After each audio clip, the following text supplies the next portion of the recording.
Le 5 mars 2021, Patrick Dupont rendait son dernier souffle, des suites d'une maladie foudroyante, avait annoncé l'AFP.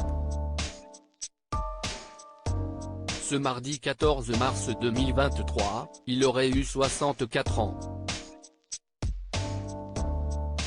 L'occasion d'évoquer cette douloureuse épreuve à laquelle il a dû faire face, à savoir son éviction de l'Opéra de Paris en 1997. Une décision prise, selon ses propres mots, à cause de son insoumission et son indiscipline. À noter que 2 ans auparavant, il quittait ses fonctions de directeur de la danse du ballet de l'Opéra de Paris, devenant alors un simple artiste danseur du ballet. Une situation très dure à vivre pour le danseur. Je me croyais immortel, mais à partir du moment où j'ai été licencié de l'opéra, il y a 15 ans, j'ai senti la mort s'approcher. Tout le monde m'a lâché. J'ai beaucoup perdu en arrogance, gagné en sagesse, avait-il confié au Figaro. Mais il ne s'est pas laissé faire, car il avait poursuivi l'institution en justice pour licenciement abusif. J'attaque l'Opéra national de Paris en justice, car je dois préserver mes intérêts, annonçait-il dans les pages du Monde.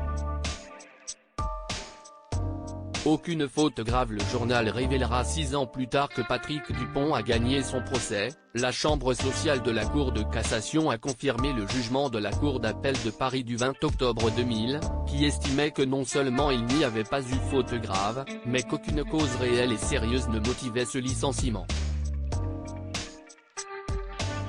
Pour rappel, il lui était reproché d'avoir refusé 3 rôles, de ne pas avoir dansé au cours de la saison 1996-1997, et surtout de s'être absenté des répétitions du Sacre du Printemps de Pina Bausch pour se rendre au Festival de Cannes. À noter qu'au moment de son licenciement, il avait obtenu 226 000 €. Malheureusement, les problèmes ne se sont pas arrêtés là pour l'ex-danseur, car en marge de cette affaire, il a été victime en janvier 2000 d'un terrible accident de voiture. Vertèbres et cervicales explosées, plusieurs fractures du crâne.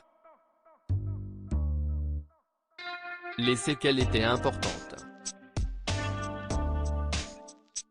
Mais celui qui aura été accompagné jusqu'à sa mort par sa compagne Leïla Da Rocha, aura su trouver du courage et de la détermination pour se rétablir en rien de temps.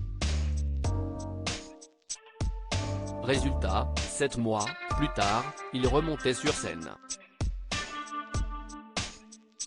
Une belle histoire.